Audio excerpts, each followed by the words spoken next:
Gold, trusted gold buyers. మీరు తాకట్టు పెట్టిన బంగారాన్ని విడిపించి ఈ రోజు ఉన్న మార్కెట్ ధరకు కొనబడను. ఎక్కువ అటాచ్మెంట్, ఎక్కువ క్లోజ్నెస్ ఉన్న హీరో ఎవరు మీకు బాగా? రవి మొదటి మేము ఫ్రెండ్స్. రవితో ఆయన పవన్ కళ్యాణ్ బాగా క్లోజ్గా ఉంటాం.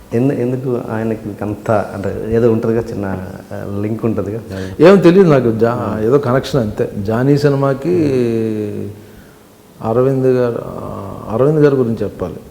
ఆయన చుట్టూ తిరిగానండి. ఓకే.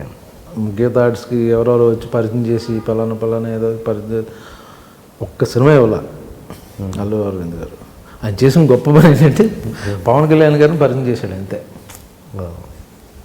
ఒకసారి చిరంజీవి గారి దగ్గర తీసుకెళ్ళాడు నా పోరు పడలేక. మెడ్రాస్లో మెగాస్టార్ చిరంజీవి గారి ఇంటికి వెళ్తే ఆయన మామూలుగా చూసి ఓకే ఇన్స్టిట్యూట్ అంటే ఆయన ఆల్ ద బెస్ట్, ట్రై చేసి చూద్దాం, నేను లక్ ఎలా ఉంటుందో చెయ్యి, ట్రై చేసి తప్పే ఉందో నేను ఎంకరేజ్ చేశాను.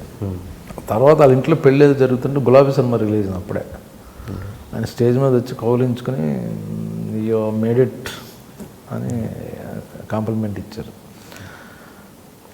ఆ తర్వాత చిరంజీవి గారు ఉన్న గొప్పతనం ఏంటంటే అండి, నేను సింధూరం చేశాను రిలీజ్ అయిన వెంటనే మా గుణసాగర్ నాకు బాగా క్లోజ్ ఆయన చూడాలని ముందులో క్యారెక్టర్ అనుకున్నాడు. చిరంజీవి గారిని ఏదో చేసి నెగిటివ్ క్యారెక్టర్. షూటింగ్ డేట్లు ఇచ్చేసారు, అన్నీ అయిపోయినాయి. చిరంజీవి గారు సడన్గా ఆ క్యారెక్టర్ ఎవరు వేస్తున్నారు, కలకత్తాలో కదా ఎవరో అంటే బ్రహ్మాజియా ఇదేంటి హీరోగా చేసాడు ఇప్పుడే, ఆ క్యారెక్టర్ బ్రహ్మాజీని అనుకోవడం ఏంటి అసలు.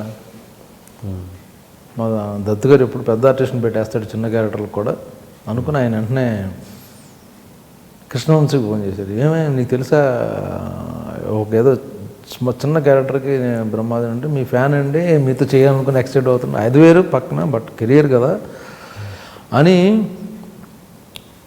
నైట్ 12 o'clockకి గుణశేఖర్ నిద్రలు లేపాడు చిరంజీవి గారు. లేపి అసలు బ్రహ్మాజీని పెట్టుకున్నావు కదా, అసలు స్క్రీన్ ప్లే ఏంటి, ఎలా ప్రజెంట్ చేద్దాం చెప్పు ఒకసారి. కంప్లీట్గా నిన్నాడు. ఓకే అయితే బాగుంది, screen play wise character important ఉంది, స్క్రిప్ట్లో క్యారెక్టర్ పెద్ద గొప్పది కాదు బట్ ప్రజెంటేషన్లో ఎలాగ ఉంటుంది అనుకుని Gunasekhar next day Gunasekhar phone చేసి ఏమైంది సార్ అని. 12 నన్ను చిరంజీవి గారు నిద్ర లేపి బ్రహ్మాజీని ఎలా ప్రొజెక్ట్ చేస్తున్నావు నువ్వు, ఏంటి హీరోగా చేశాడు కదా గబుక్కును మనం మిస్యూజ్ చేయకూడదు అని చెప్తే నేను నీట్గా ఎక్స్ప్లెయిన్ చేశాను. ఆయన హ్యాపీ అన్నాడు. సో అంత కేర్ తీసుకునేవారు ఆయన. తర్వాత ఆయన అలాగా మీరు పవన్ కళ్యాణ్ గురించి అడుగుతున్నారు, ఆయన పరిచయం చేయడం, జానీ సినిమాలో చిన్న క్యారెక్టర్ చేశాను. ఎందుకో ఆయన పెద్దగా మాట్లాడరు ఎవరితో. మేము ముగ్గురం కూర్చొని 2 రోజులు మేము ఇద్దరం కూర్చొని 3 రోజులు మాట్లాడుతూనే ఉన్నాం. తర్వాత చిరంజీవి గారు పిలిచి ఏదో ఏమి మా వాడిని ఏం చేశాను ఏమో నాగబాబు చెప్తున్నాడు, మీ ఇద్దరు కూర్చొని గంటలు మాట్లాడుకుంటున్నారు అండి. లేదు సార్ ఆయన మాట్లాడుతున్నాను నేను వింటున్నాను. సో అలా అక్కడి నుంచి ఎందుకో క్లోజ్ అయ్యమాట. మీరు చేసింది కూడా పెద్ద ఎక్కువ సినిమాలు కలిసి తర్వాత దాని తర్వాత నేను పెద్ద కలవలేదని. అన్నవరం సినిమాకి ఆయనే పిలిచి పలానా క్యారెక్టర్ చేస్తున్నావు అని ఒక CD ఇచ్చా, తమిళ సినిమా అన్నారు. అక్కడి నుంచి మా సినిమాలు చేయకపోయినా ఎక్కువ పర్సనల్గా ఎక్కువ కలవడం జరుగుతూ ఉంటుంది. ఆయన పర్సనల్గా అన్నీ డిస్కస్ చేసుకుంటారా, అంటే మా పొలిటికల్గా కావచ్చు లేదా సినిమా పరంగా? పొలిటికల్ లేదు, ఆయన సినిమా వేరు పొలిటికల్ వేరు. పొలిటికల్కి సంబంధించిన వాళ్ళతోనే పాలిటిక్స్ మాట్లాడతారు. సినిమా ఆర్టిస్టులతో పాలిటిక్స్ ఎప్పుడు మాట్లాడరు. ఓకే. అతను మీ ఒపీనియన్ ఏమన్నా చెప్పగలరా పొలిటికల్ కెరీర్ మీద? ఆయన అది పర్సనల్ అది అదే, చాలా మంచి మనిషి, చాలా అంటే ఏదో చెయ్యాలని. ఇప్పుడు ఆయనకు అవసరం లేదు పాలిటిక్స్, మంచి పీక్ పీరియడ్. ఆయన సినిమా కమిట్ అయితే చాలు, వెయిటింగ్ మాట, అంత క్రేజ్ ఉంది ఇప్పుడు. అది కూడా వదిలేసి పాలిటిక్స్లోకి వస్తున్నారు అంటే జెన్యూన్ ఏదో చేయాలి సొసైటీకి అనేది స్ట్రాంగ్గా ఉంది ఆయనకి. అది ఇప్పుడు జనరల్ కెరీర్ అయిపోతున్న టైంలో రిటైర్మెంట్లో ఏం చేద్దాం, పాలిటిక్స్లోకి వెళ్దాం, ఒక అంబిషన్ కదా, బాగుంటుంది కదా అనుకునే వేరు. బట్ ఇట్స్ పీక్ పీరియడ్ ఆయన ఇప్పుడు యాజ్ ఎ హీరోగా. బట్ ఆయన వెళ్తున్నారంటే ఇట్స్ గుడ్ థింగ్ యాక్చువల్లీ. మీరు మీద ఫేస్బుక్లో దివాళీ సందర్భంగా బ్లడ్ పూసుకొని ఏదో వేసుకొని, అది నేను షూటింగ్లో ఉన్నాను ఫిల్మ్ సిటీలో.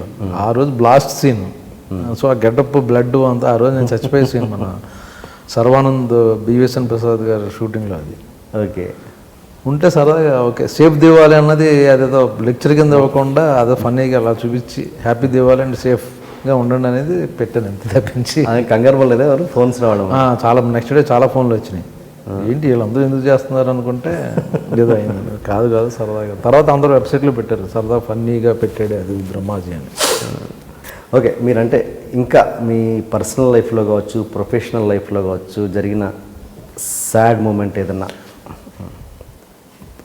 ఫస్ట్ టైం చెప్తున్నాను. ప్రొఫెషనల్గా ఏంటంటే ఒక ప్రొడ్యూసరు రియల్ ఎస్టేట్లో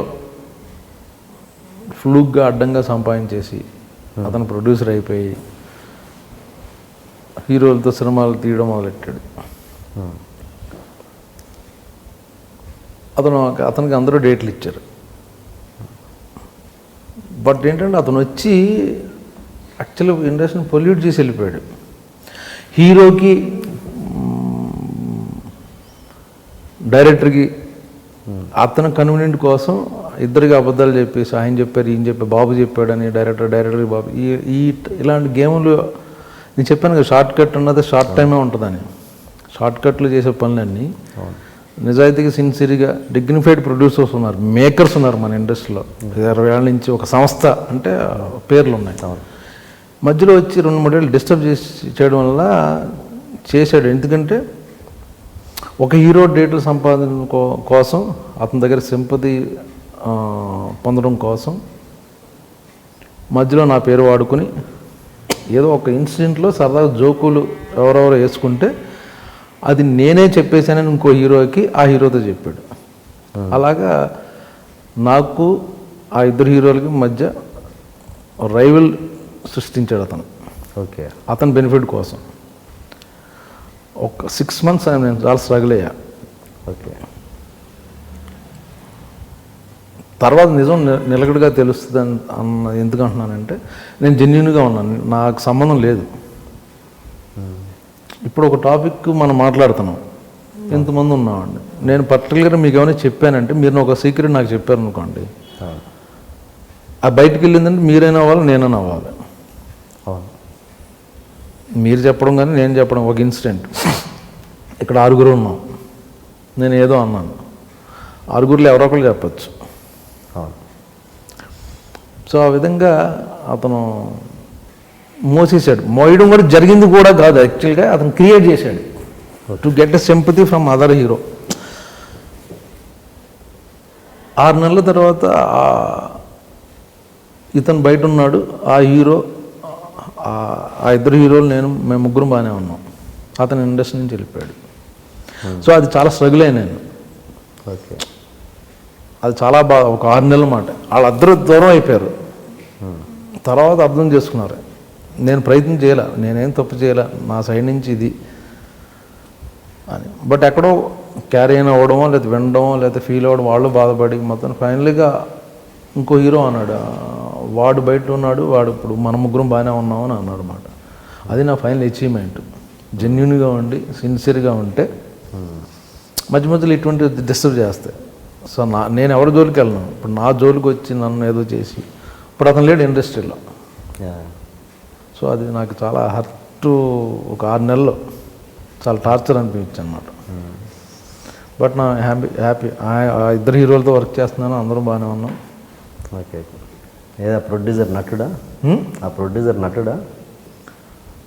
అది నేను చెప్పలేరు, నేను చెప్పకూడదు. ఎందుకు నా ఫీలింగ్ చెప్పాను తప్పించి అతన్ని టార్గెట్ చేసి అతని పేరు బయటకు రావాలన్నది నా ఉద్దేశం కాదు. iDream. Please subscribe iDream Media. Please do subscribe to iDream. Please subscribe to iDream Media. For best entertainment and information, please subscribe iDream. And don't forget to subscribe to iDream.